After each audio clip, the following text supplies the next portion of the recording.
ভেবেছিলাম স্বামী সন্তানকে নিয়ে সুখে সংসার করব। কিন্তু ভাগ্যের কি পরিহাস, স্বামীকে তো কাছে পেলামই না, সন্তানটাও পড়ার উদ্দেশ্যে এখন দূরে থাকে। হ্যালো এভরিওয়ান, আসসালামু আলাইকুম। কেমন আছেন সবাই? তো কয়েকদিন আগে মেয়েকে বলেছিলাম, তোমার কাছে যদি কেউ যায় আমাকে জানাইও, তোমার জন্য কিছু রান্নাবান্না করে পাঠাবো। তো হঠাৎ করে গতকাল রাতে মেয়ে ফোন দিয়ে বলল, আম্মু একজন সৈনিক আসবে। আমরা পরিবারের সবাই কিন্তু ভুড়ি খেতে খুবই পছন্দ করি। তো বেশ কয়েকদিন আগে ভুড়ি কিনা হয়েছিল, আর একটা ভুড়ি অপরিষ্কার ছিল। তো সময়ের অভাবে সেই ভুড়িটার পরিষ্কার করা হয়নি। তো ভাবলাম সকাল সকাল সেই ভুড়িটা পরিষ্কার করব আর সন্ধ্যার দিকেই রান্না করব।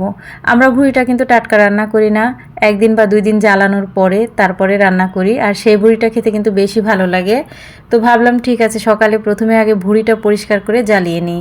তো ওই যে কড়াইতে দেখা যাচ্ছে ওইটা ভুড়ি, ওটা আমি কিন্তু পরিষ্কার করে জ্বালিয়ে নিয়েছি। আরও 2-3 বার জ্বালাবো, তারপরে রান্না করব। তো ভাবলাম এই ফাঁকে বাকি রান্নাগুলো সেরে নিই। তো এই চুলায় বসিয়ে দিয়েছি হাঁসের মাংস। তো হাঁসের মাংস কম বেশি সবাই পছন্দ করেন, আর আমি আজকে কিভাবে রান্না করি সেটাই আপনাদের সাথে শেয়ার করছি। তো প্রথমে আমি কড়াইতে তেল দিয়েছিলাম আর শুকনো মরিচ দিয়েছি কয়েকটা, আর সাথে পেঁয়াজ কুচি দিলাম। বাদামি কালার আসতেই কিন্তু এলাচ, দারচিনি, তেজপাতা সব কিছু দিয়ে নিয়েছি। আর এখন আদা রসুন জিরে বাটা দিলাম, আর একটু বেশি পরিমাণে দিলাম, হাঁসের মাংস যেহেতু গন্ধ করে একটু। তো সব মশলা একটু বেশি বেশি করে দিলে হাঁসের মাংস থেকে কিন্তু তেমন গন্ধ আসে না।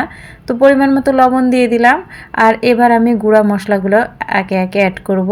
তো প্রথমে আমি হলুদের গুঁড়া দিয়ে দিলাম, আর এরপরে আমি ধনিয়া গুঁড়া দিব। তো ধনিয়া গুঁড়াটা দিলে কিন্তু খুবই ভালো লাগে খেতে, তো যারা খান তারা তো জানেনই।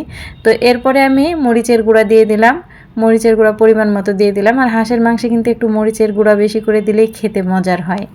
সবগুলো মশলাই দেওয়া হয়ে গেছে, আর এখন খুব ভালোভাবে নেড়ে চেড়ে মশলাটা কষিয়ে নেব। মশলাটা ভালোভাবে কষালে আদা রসুনের যে উটকো গন্ধ সেটা থাকে না। তো অল্প একটু পানি দিয়ে আমি মশলাটা খুব ভালোভাবে কষিয়ে নিচ্ছি। তো আপনারাও একটু বেশিক্ষণ সময় হাতে নিয়ে মশলাগুলো কষাবেন। তো মশলা থেকে তেল উঠে এসেছে, এবার আমি মাংসগুলো দিয়ে দিচ্ছি। তো মাংসগুলো হাঁসের একটু বড় বড় পিস করে কেটেছিলাম, কারণ হাঁসের মাংস রান্না করার পর কিন্তু একদমই ছোট ছোট হয়ে যায়, দেখতে একদমই ভালো লাগে না। তো সবগুলো মাংস আমি দিয়ে দিলাম কড়াইতে, আর এবার খুব ভালো করে নেড়ে চেড়ে মশলার সাথে মিশিয়ে নেব। তো কষানোটা যত ভালো হবে রান্নাটা খেতেও কিন্তু খুবই মজার হয়। তো হাঁস রান্না কে কীভাবে করেন অবশ্যই কিন্তু কমেন্টে জানাবেন। তো আমি অন্য কাজে যেহেতু যাব আর এই পাতিলে তলায় লেগে যায়, যার কারণে আমি পাতিলটা চেঞ্জ করে দিয়েছি। আর আস্ত রসুন দিয়ে দিলাম। হাঁসের মাংসে কিন্তু আস্ত রসুন খেতে খুবই মজা লাগে। আপনাদের কার কার পছন্দ অবশ্যই কিন্তু কমেন্টে জানাবেন।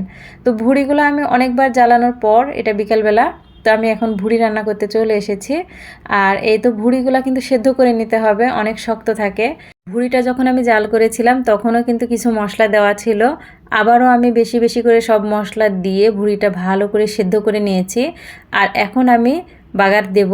তো এভাবে ভুড়ি ভাজি কে কে করেন অবশ্যই কিন্তু কমেন্টে জানাবেন। আমি কিন্তু পেঁয়াজটা পরে দিই, আর পেঁয়াজটা একদম গলে গেলে ভালো লাগে না। আমি এটাকে ভুড়ি ভাজি বলি, অনেকে হয়তো আপনারা ভুনা বলেন, যেটা পেঁয়াজ একদম গলে যায়। তো পেঁয়াজটা কিছুক্ষণ ভেজে নেওয়ার পরে আমি ভুড়িগুলো দিয়ে দিলাম, আর এখন আমি আস্তে আস্তে ভুড়িটা নেড়ে চেড়ে ভেজে নেব।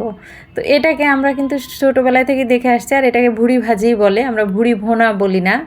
আমার মতো এভাবে ভুড়ি ভাজি আর কারা কারা করেন অবশ্যই কিন্তু কমেন্টে জানাবেন। আর আমার ভুড়ি ভাজিটা কেমন হচ্ছে সেটাও অবশ্যই জানাবেন।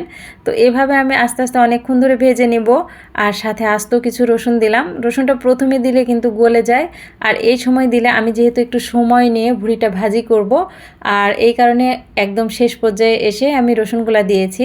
আর এরপরে খুব বেশি সময় রান্না করতে হবে না, তাহলে কিন্তু হয়ে যাবে। তো এই চুলায় যেহেতু আমার ভুড়িটা আস্তে আস্তে হবে, অন্য চুলায় আমি পেঁয়াজ বেরেস্তা করে নিচ্ছিলাম। আরও তরকারি যে হাঁসের মাংসটা রান্না করে রেখেছি সেটাতে দিব, গরুর মাংসে দিব এই জন্য অনেকগুলো পেঁয়াজ বেরেস্তা করে নিচ্ছি, আর ভুড়ি ভাজিতেও কিছুটা দিব।